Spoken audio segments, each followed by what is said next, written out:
Pues de memoria ando bastante bien, aunque no ando tan bien como me gustaría.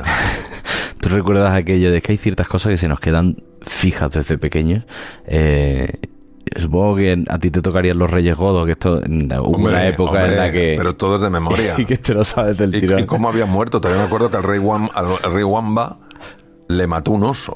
Eso aquello me impactó. Es que yo, por ejemplo, recuerdo aquello de con 10 cañones por banda, viento en popa toda vela, no verga si no vuela, un velero bergantín.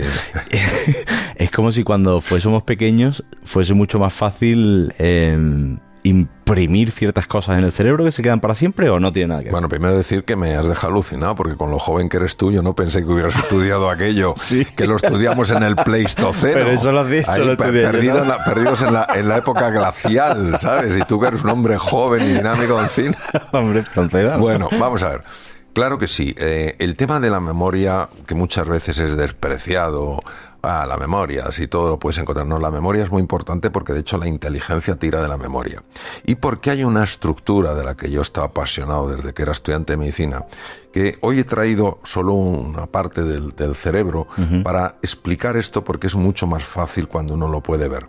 Estos son los lóbulos temporales del cerebro, es decir, están a la altura de las orejas. La parte inferior, ¿no? Esta es la parte inferior de los lóbulos temporales, y esta es ya la parte superior. Lo que pasa es que he quitado los lóbulos frontales, parietales, occipitales para que se vea esto. Y aquí escondido, una especie de cuevecilla, hay una estructura que parece una gran lombriz y que si la cortáramos tendría forma de S. Por eso se llama hipocampo, como caballitos de mar. Esta es una estructura importantísima en la memoria. Para que tú puedas tener un recuerdo firme, que ya perdure de por vida, los hipocampos tienen que funcionar estupendamente bien. La memoria aproximadamente está 2 años en los hipocampos antes de que quede grabada en la corteza cerebral. ¿Cómo es eso? ¿Que la memoria se va moviendo de lugar en el cerebro? Claro. O sea, la memoria se va moviendo desde los hipocampos a la corteza cerebral. De hecho, se extiende por toda la corteza cerebral. Hay estudios un poco crueles, aún así muy interesantes en ratas, intentando encontrar dónde estaba la memoria. Les quitaban prácticamente la totalidad de la corteza cerebral y aún así les costaba encontrar el sitio donde estaba la memoria. Es decir, durante aproximadamente 2 años el hipocampo va pasando información a la corteza cerebral para que ese recuerdo lo tengas. Por eso, muchas veces, cuando hay una lesión en el hipocampo, la persona no puede recordar lo que acaba de suceder, pero sí lo que pasó hace años. Entonces, ¿por qué es tan importante este centro de la memoria? Porque los hipocampos además son grandes reguladores del estrés. Porque justo delante de ellos está una estructura que se llama la amígdala, que tiene forma de almendra y que tiene que ver todo con las reacciones de estrés. Pues si la amígdala es el acelerador, el hipocampo es el freno. Es que creo que me acabas de contestar a una cosa que siempre me he preguntado, que digo, yo hay veces que digo en casa, voy a dejar las llaves aquí, y es un sitio en el que no suelo dejar las llaves, pero me acordaré seguro. Te das una vuelta y ¿dónde dejé yo las llaves? Sin embargo, te recuerda dónde las dejaste 2 semanas atrás, porque es el sitio donde las dejaste siempre. ¿Puede que tenga algo que ver? Todo eso tiene que ver. Ten en cuenta que primero hay el tema de las llaves no lo recuerdas no por un fallo en el hipocampo, sino porque hay una parte en el cerebro que no la he traído aquí, que se llama la corteza dorsolateral, donde está los centros de la atención y la memoria a cortísimo plazo. Aproximadamente nosotros podemos aguantar 7 números. Tú me dices, Mario, acuérdate de estos 7 números, y yo los puedo recordar. Si me dices 8 o 9 ya tengo problemas. Entonces, ¿qué pasa? Que eso tiene que ver mucho con la atención. Si en un despiste dejas la llave en otro sitio, ni siquiera el hipocampo lo ha podido registrar bien. Claro. ¿Qué ocurre? Que cuando somos muy pequeñitos están formándose nuevas conexiones, estamos aprendiendo cosas nuevas, y los hipocampos están absolutamente pujantes, están absolutamente al máximo, porque tienen que absorber mucha información en muy poco tiempo. Ahora, ¿por qué nos acordamos especialmente de ciertas cosas? Nos acordamos cuando tienen un componente emocional. Uy, ahora eso no te adelantes, porque a eso quiero llegar. Bueno. Es que eso me encanta, eso es lo que más me gusta de todo esto. Antes, ¿por qué nos relacionamos? Claro, porque cuando tomamos decisiones, cuando razonamos, eso entiendo que es un cúmulo de experiencias, es un cúmulo de recuerdos que te han hecho quien eres, ¿no? Y Y lo que te quería preguntar, además de cómo va evolucionando eso durante el tiempo en nuestro cerebro, es qué tiene que ver la memoria con la neuroplasticidad. Porque yo entiendo que a través de la memoria tomamos decisiones. Claro. Tú lo has explicado muy bien. Vamos a ver. Nosotros tenemos que aprender en base a las experiencias, ¿vale? Hay experiencias agradables, experiencias nada agradables, pero todas son experiencias de las cuales puedes sacar un aprendizaje. Entonces, obviamente, el cerebro es el órgano que tiene que ayudarnos a adaptarnos a los nuevos cambios. Tú fíjate la cantidad de cambios que están sucediendo ahora. Pues todos los cambios que hemos experimentado desde el Pleistoceno, sí, 2,5 millones de años, la era glacial, hasta el momento actual. Entonces, ¿qué ocurre? Pues que tiene que haber la capacidad en el cerebro de acumular nuevos recuerdos y nuevas experiencias.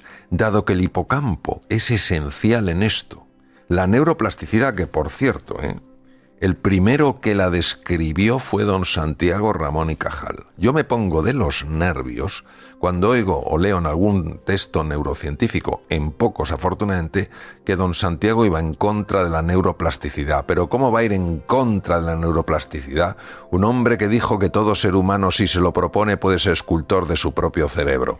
¿Cómo va a ir en contra? Lo que pasa es que nos cuesta a veces admitir la grandeza de algunos científicos. Bien, dicho esto, entonces, ¿qué ocurre? Que cuando tú tienes ganas de aprender algo nuevo, Alberto, cuando tienes ilusión, cuando realmente algo te importa, empiezas a liberar una cosa que se llama BDNF, Brain Derived Neurotrophic Factor. Entonces el BDNF lo que hace es que células madres situadas en las cavidades del cerebro, mira, aquí tenemos cavidades del cerebro, fíjate cómo son huecos que están llenos de líquido cefalorraquídeo y que están justo en las paredes, células madre multipotenciales. Fíjate las células madre, lo interesantes que son, porque se pueden convertir en cualquier cosa. Emigran, es aproximadamente 1 milímetro, se colocan en el hipocampo y empiezan a desarrollar nuevas proyecciones. Y en 3 semanas aproximadamente se han convertido en una neurona. Con lo cual tú puedes aprender cosas nuevas. La famosa neurogénesis, génesis de nuevas neuronas. No es que se reproduzcan, se forman nuevas neuronas. Cuando tú empiezas a aprender cosas nuevas, cuando tú empiezas a desarrollar nuevos intereses, las neuronas, aquí tengo un circuito neuronal, es una escultura preciosa, sí, las neuronas empiezan a desarrollar unos pinchitos como si fueran espinas. ¿Quién crees que las descubrió? Alberto. Cajal. Don Ramón y Cajal. Don Santiago Ramón y Cajal. Hay una carta preciosa escrita a Rafael Lorente Denó, que entonces vivía en Nueva York, en el Rockefeller Institute, fue un grandísimo científico, Lorente Denó, describiendo las espinas. Empezamos a formar como las espinas de una rosa. ¿Y para qué? Porque ahí van nuevas proyecciones de nuevas neuronas. Es como si tú dijeras, ven a mí. Tú imagínate más conexiones, más interacción neuronal, más diálogo neuronal, más inteligencia, más memoria, más aprendizaje. ¿Sabes hasta cuánto dura este proceso? Toda la vida. Es que esa era una pregunta interesante, porque esa capacidad de crear conexiones neuronales que nos permite aprender mejor, porque estaba pensando ahora mismo, siempre se dice, es mucho más fácil aprender un idioma cuando eres pequeño. Eso es verdad, eso es verdad. Eso es verdad porque los idiomas requieren de una serie de estructuras, el área de Wernicke, el área de Broca, muy complejas, y hasta los 10 años la ventana del aprendizaje está abierta. Vale. A partir de los 10 años es muchísimo más difícil, pero yo aprendí inglés y me manejo bastante bien mucho después de esa edad. Pero no lo hablo como un inglés, no lo hablo como mis hijos, y me pongo una película y si la película está, los actores pues tienen un cierto tono, les entiendo perfectamente, pero como tengan otro tono, yo no les entiendo, y mis hijos, por ejemplo, lo entienden perfectamente. ¿Pero esa capacidad de crear conexiones neuronales se va deteriorando con el tiempo? Hay 2 momentos donde la capacidad de generar nuevas conexiones es increíblemente poderosa, que es en la época de la infancia, la época de la niñez y la época de la adolescencia. Hay otro pico en la formación de nuevas conexiones. Dura toda la vida, pero es como todo, Alberto, no tiene la misma fuerza que cuando somos niños. Claro. No tiene la misma fuerza como cuando el adolescente está empezando a entrar en un mundo nuevo y necesita aprender cosas nuevas. Pero esto es un mensaje, primero, precioso y luego tremendamente estimulante. Nunca es tarde para aprender, tengas 40, 50, 80, 90 o 100 años. Nunca. ¿Cómo se entrena la neuroplasticidad? No sé si se puede, no es sinónimo de memoria, es decir, sé que una depende de la otra, pero ¿cómo se entrena esa capacidad de crear conexión? Pues mira, se sabe perfectamente cómo se entrena la neuroplasticidad. Primero con la alimentación. La alimentación, la alimentación correcta produce 3 sustancias en el cerebro, BDNF, IGF, VEGF, que favorecen la formación de nuevos vasos sanguíneos. ¿Para qué? Para que coman mejor las neuronas y la formación de nuevas neuronas. Es decir, una alimentación correcta nos hace más inteligentes, más creativos y mejora la memoria. Segundo lugar, ¿cómo se potencia? Con el ejercicio físico. El ejercicio físico aeróbico también libera estas 3 sustancias, el Brain Derived Trophic Factor, el factor de crecimiento vascular y factor proinsulínico. ¿Y qué más? Todo lo que sea aprender cosas nuevas con ilusión, hacer cosas nuevas, intentar cosas nuevas. Ahí es a donde vamos, a lo de la emoción. Eso de que un recuerdo se fije más en tu mente cuando hay algo de emoción, es que me parece precioso. Claro, porque ten en cuenta que la emoción habla de cosas que no son nunca neutras. Si no son neutras, ¿qué quiere decir? Que o son favorables o son desfavorables. Una cosa neutra, pues, ¿qué quieres que te diga? O sea, a mí fijarme si el estudio es gris o es blanco o es medio gris y medio blanco, pues no me dice nada. Pero saber que estoy contigo, que es una cosa agradable, o encontrarme con una situación difícil en la calle que no es desagradable, tiene que quedar grabado de una manera especial. Y entonces, en este caso, la amígdala, que está justo aquí delante de los hipocampos, la amígdala guarda el elemento emocional. Y el hipocampo, el elemento contextual, el hipocampo derecho, quiere decir dónde sucedió, y el hipocampo izquierdo hacen cosas distintas, las palabras que lo acompañaron. Fíjate la importancia de esto. Tengo con 6 años una experiencia dolorosa en un sitio que estaba pintado de azul clarito. Ha quedado la experiencia dolorosa en lo que se llama la amígdala lateral y el sitio, el color, el espacio en el hipocampo.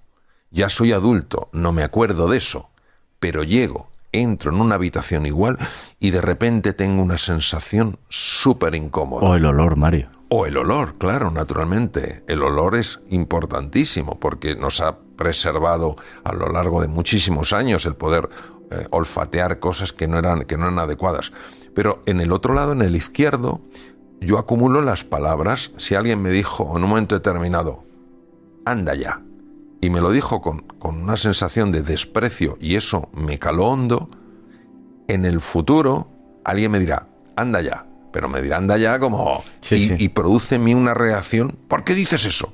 No, si se lo he dicho anda ya.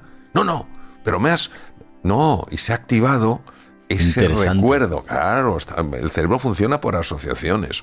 Porque estaba pensando, y tú y yo hemos hablado de hábitos, de lo que cuesta quitarse un mal hábito de encima... Y estamos hablando de recordar muchas cosas, ¿no? De cómo mejorar la memoria, de por qué asociamos ciertos recuerdos a emociones, pero desaprender, que también es importante en la vida, sobre todo en cuanto a hábitos que no quieres seguir, que te acompañen en la vida. O sea, ¿tan complejo es romper conexiones neuronales? Bueno, vamos a ver. Primer principio.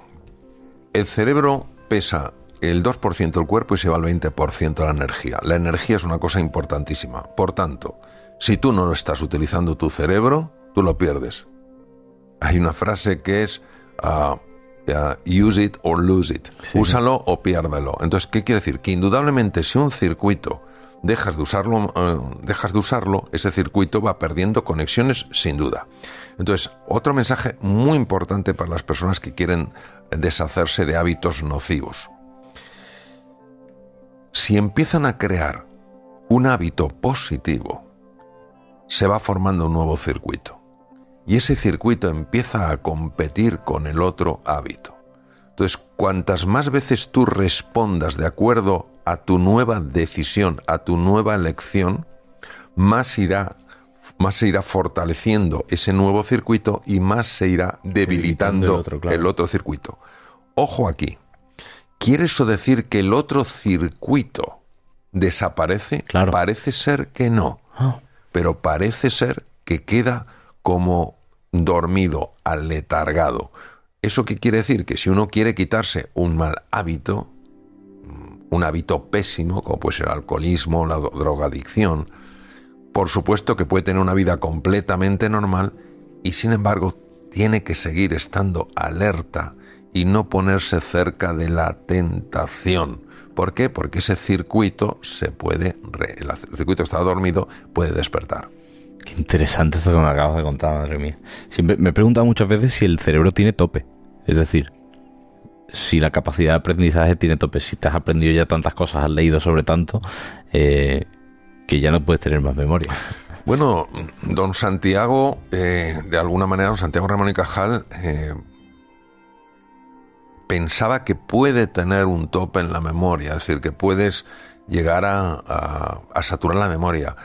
Pero probablemente tienes que tener tal acúmulo de datos, tal acúmulo de experiencias, que eso pues requeriría a lo mejor que viviéramos una vida mucho más larga. Claro. Porque es verdad, es decir, ocupan lugar en la neurona, ocupan conexiones neurales, es decir, y no sabemos hasta dónde realmente el cerebro puede llegar, porque no lo sabemos. Estamos en una época maravillosa por la cantidad de avances tecnológicos, por la interconexión global que nos permite conocer a alguien de India a través a través de Internet. Pero claro, también vivimos, y me gustaría hacerte una reflexión. Creo que el ser humano ahora se pregunta fundamentalmente cómo debe vivir y no por qué y para qué debe vivir. Estamos en un momento en el que buscamos la recompensa a corto plazo constantemente. Seguramente tenga que ver con la dopamina y con todos esos estímulos a los que estamos expuestos y queremos información clara, concisa ya, y no nos permite introducirnos en los temas e ir ahondando sobre ellos. Estamos perdiendo capacidad de atención. A mí hay un dato que no para de rondarme la cabeza. Los chavales jóvenes ahora tienen 8 segundos. Te prestan 8 segundos de atención. Si no les ha interesado, adiós, muy buenas. ¿Cómo afecta esto a la neuroplasticidad o cómo la neuroplasticidad nos puede ayudar a salir de esto? Bueno, afortunadamente sabemos muy bien lo que pasa con el cortoplacismo. Hay un experimento que ha sido replicado, se llama el del marshmallow, que son las nubes. Sí, las de la fire. Eso es. Entonces el marshmallow es un experimento que se hizo hace muchos años en Estados Unidos, el primero que se hizo, donde a niños pequeñitos, 4 o 5 años, se le decía, te dejo un marshmallow, que es como lo que llaman las nubes, ¿no? Sí, sí. Que es una cosa azucarada, te dejo esto. Si no te lo tomas cuando yo vuelva, te daré 2. Y entonces pusieron cámaras para verles, cámaras que ellos no sabían que estaban ahí. Y entonces es muy divertido. Bueno, en aquel momento no se pusieron cámaras, pero se ha replicado poniendo cámaras. Y es muy divertido porque ves el niño que se tapa los ojos para no verlo, que está mirando a otro lado, etcétera. Entonces, bueno, pues hay un momento en que algunos resisten y otros no. Lo interesante es que en el primer experimento en que no se usaron cámaras, sí se siguió la vida de aquellos niños a lo largo de toda la edad adulta. Y se quedaron impresionados al ver que aquellos niños que habían sido capaces de posponer la recompensa estaban mucho mejor en todas las dimensiones que aquellos que no habían podido soportarlo. Es decir, no cabe duda que hacer frente a ese flash de dopamina, como bien describes tú, en el núcleo accumbens, tiene su recompensa. Por tanto, es un error vivir en el cortoplacismo, pero clarísimamente. Número 2, el tema del déficit de atención. Esto es un tema muy serio. Es un tema muy serio, esto no es una broma, que una persona solo te pueda prestar atención 8 segundos, porque la atención es una de las capacidades más importantes del cerebro humano, ya que todo está sucediendo ahora, no sucedió ayer, ni sucederá mañana, está sucediendo hoy. Sí, claro, si yo no estoy atento, ¿cómo voy a poder dar la respuesta más adecuada? ¿Cómo voy a poder escuchar lo que una persona me quiere transmitir?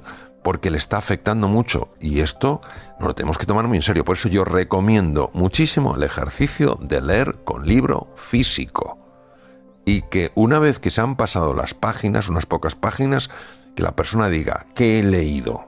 se dará cuenta de su tremenda falta de atención. Bueno, es que eso es una cosa. Claro, pero eso no es para que la persona se deprima, sino para que reconozca que está perdiendo capacidad de atención, que la zona dorsolateral del cerebro está perdiendo conexiones por falta de uso, y que diga, oye, la atención es muy importante, y empieza a prestar atención, y entonces, como la neuroplasticidad existe en todo el cerebro, y por supuesto en la corteza cerebral, se forman nuevas conexiones. Es una tragedia lo del déficit de atención, y sobre todo porque revertirlo implica un cambio de paradigma total. No vamos a dejar de utilizar el móvil. TikTok, Instagram no van a desaparecer mañana. No, por eso, claro, tienes razón, y por eso hace falta primero ir entrenando algo que no es cómodo, que es la disciplina. Decir, oye, ahora miro el móvil y ahora no miro el móvil. En segundo lugar, hace falta que todo el círculo que rodea a una persona de alguna manera vibre en la misma sintonía. Porque claro, si yo estoy con 5 amigos y soy el único que quiero prestarse atención y los otros 4 venga a mirar su chat y su móvil, pues claro, no me lo hacen fácil. Y por otro lado, que se tomen medidas a nivel global. Hay países, por ejemplo, países nórdicos, donde se está prohibiendo la utilización de tecnología, por ejemplo, en el medio escolar. Sí, de hecho en el colegio ha mejorado mucho la situación de niños que están sufriendo bullying, porque sabes que ahora mismo el bullying, bueno, antes el bullying se quedaba en las clases, y es que ahora mismo ya no es solo responsabilidad de los profesores, que son los que están atentos a los niños, es que el bullying va a casa, es que las fotos se comparten entre colegios, es que se ha convertido en un fenómeno. Pues ves, la globalización está muy bien para algunas cosas y la interconexión está muy mal para otras tantas. Claro, y aún así, siendo el problema un problema de envergadura que no se puede negar, es importante que entendamos que se pueden hacer cosas para cambiarlo, pero primero uno tiene que caer en la cuenta de que estamos hablando de cosas que son muy relevantes, que una pérdida de la atención no es una tontería. ¿Verdad que uno no querría que su cirujano, no, es un cirujano muy empático, es muy preciso, pero el hombre tiene un problema de atención, oiga, a mí que me opere otro, mire, este es un conductor estupendo, lo que pasa es que de vez en cuando se despista? Pues es eso, en la vida la atención es sumamente importante. Tú no vas a establecer una conexión afectiva con alguien que no te esté prestando atención, porque el mensaje, que no es el que te quiere transmitir, es el que en ese momento te puede transmitir, es, oiga, usted a mí no me interesa, me interesa más lo que me están mostrando en el teléfono. Qué bueno.